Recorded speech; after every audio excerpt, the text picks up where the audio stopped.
This is KGW News at Sunrise. This hour on Sunrise, people sounding off on Portland Mayor Ted Wheeler's new homeless plan. I don't believe homeless apartheid will solve or improve the houselessness crisis in Portland. We have more reaction from what wound up being 7 hours of public testimony coming up.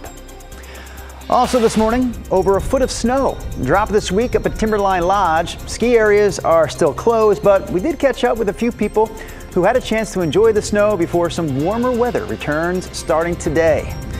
I'm sure Rod Hill will weigh in on that here in just a moment. But first, Rodney, we have to check in with Sunrise photographer Eric Patterson. Must we? That looks We cool. must. Eric needs our help this morning. He is live inside what is known as 13 Days of Terror. 13 days, Rod. It's all set up at the bottom of the Lloyd Center Mall. The final 5 days of that terror starts today. It wraps up Monday. That, of course, is also Halloween. Best wishes to our friend Eric Patterson. Only 2 more hours left to survive there, Eric, as we come out on a Thursday morning. We are also alone here, Rod. It's kind of a scary situation when there's no Christine, when there's no Brenda. It's just you and I running the ship. Where do you want to go? Where should we go next? Well, let's go ahead and talk about weather. I'm going to go this way. That was easy. I'll leave you all by your lonesome there.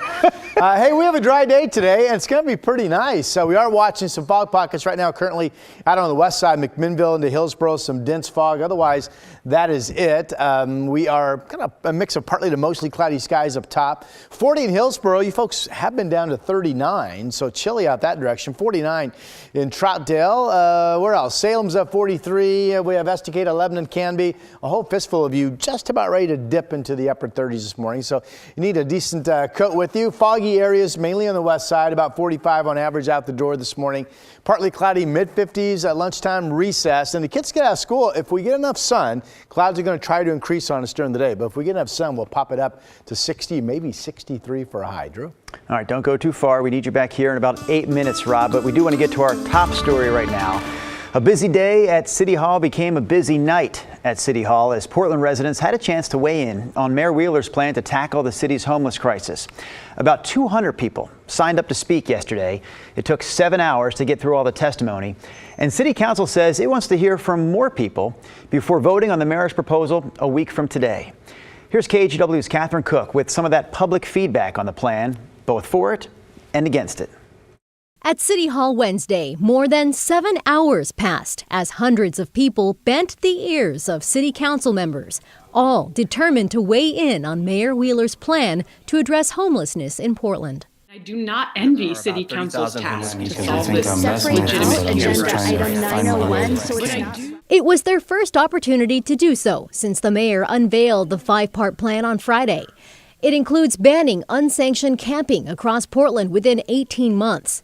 There would be 3 giant sanctioned campsites that would hold up to 500 people each, managed 24/7 with access to hygiene, food, and other services. And there's the goal of building 20,000 affordable housing units by 2033. The proposal also seeks to change city protocols so those who are homeless can more easily access addiction and mental health services. And finally, the plan proposes partnering with the DA's office to help people cited for low-level offenses get into diversion programs. I don't believe homeless apartheid will solve or improve the houselessness crisis in Portland. Critics were most concerned with the idea of building the large sanctioned campsites. Y'all have to know what a colossally bad idea it is to put 500 people, most of whom, like strangers, most of whom who have substance abuse or past trauma issues, to cram them into the same spot. Seriously. Peter is homeless. He's afraid he'll be arrested if one of the options in the plan doesn't suit him. This place is going to be a concentration camp. Really, the criminal element will have a field day.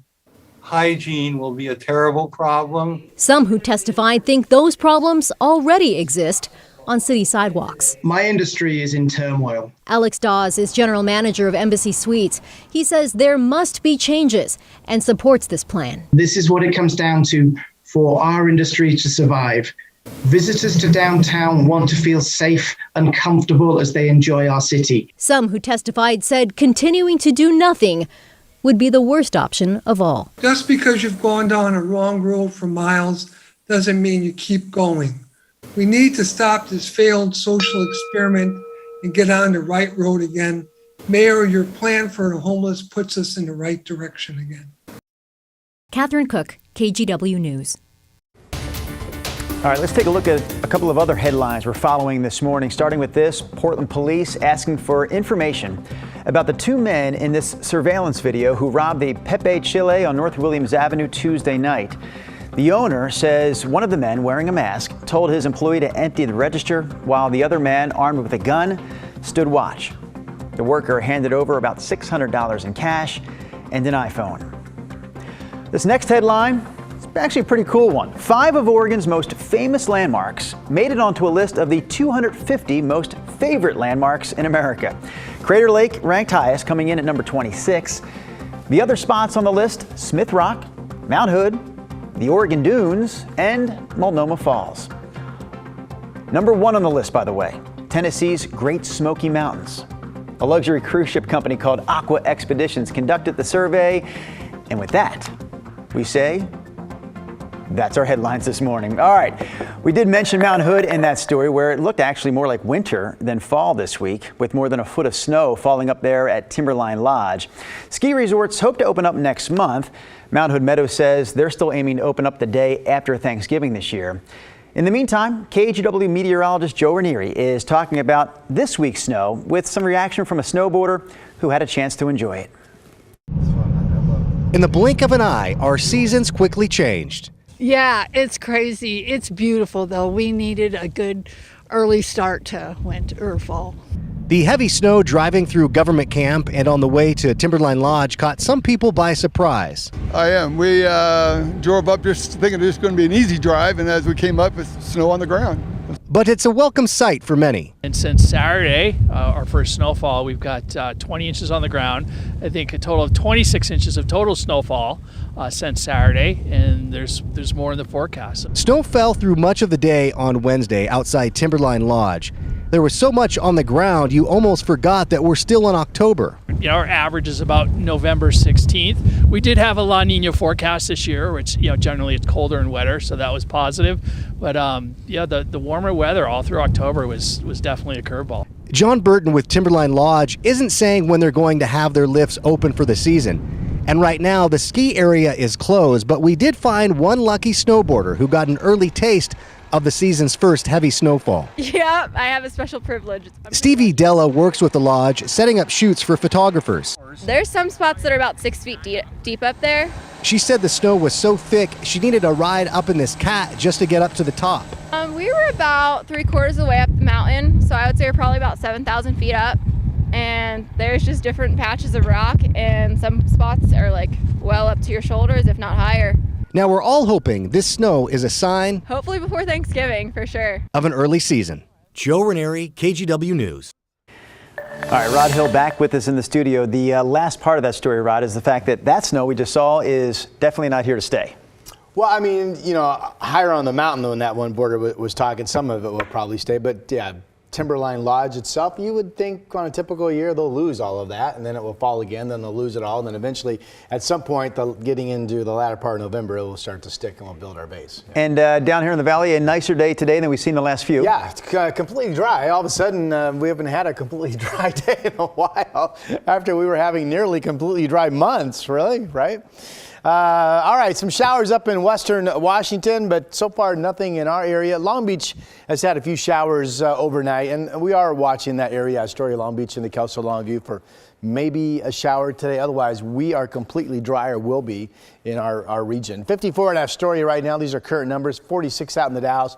39 in Eugene. It's a light south winds. That means light winds in the gorge, but there will be some noticeable breezes, we think, along the coast today. Futurecast doesn't show much of anything. We had some fog pockets out there this morning, mainly on the west side, Hillsboro, McMinnville. This is 12 o'clock noon, partly cloudy, just a nice day.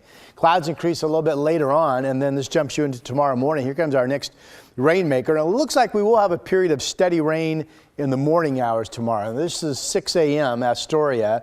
And then this has it not moving in until 9. I will tell you there are other pieces of data that have this here more like 7 o'clock in the morning. At any rate, at some point tomorrow morning. we'll see steady rain pushing through. That will drop to our south, and then the afternoon we'll get into some scattered showers, and there's a scattered shower chance tomorrow evening as well. This is 1 p.m. if that timing doesn't change. Doesn't look like a lot of scattered activity tomorrow if you're going to a high school football game. And I still think Saturday is a mainly dry day with a shower chance as well.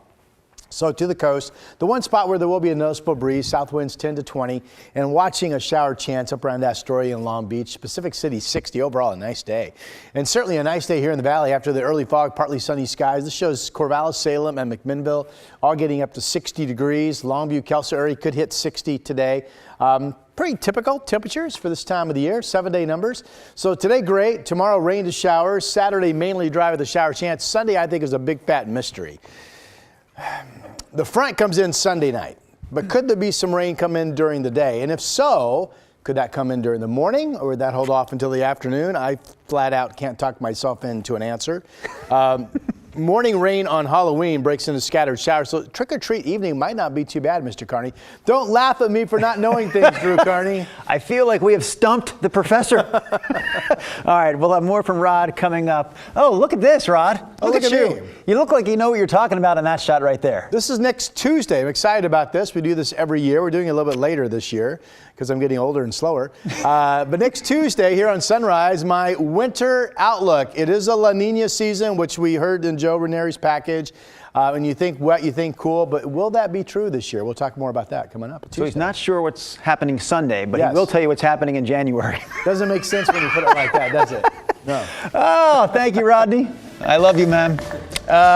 What's up next here on Sunrise? What's in a name? This is Devin Haskins' assignment this week. And there you see, Warrendale is the topic of conversation. I would guess that a lot of our viewers have no idea where Warrendale is. Devin will explain that and how it got its name next here on Sunrise. But before we go to break, we want to remind you about our KGW Great Toy Drive, which starts next month, but right now is the time to sign up your company to be an official Great Toy Drive collection site. Oaks Amusement Park, big shout out to Oaks Park because they are already on board to help us collect toys this year. You can get on board too. Just go to kgw.com/toy. When you sign up, we'll send you an official Great Toy Drive collection kit.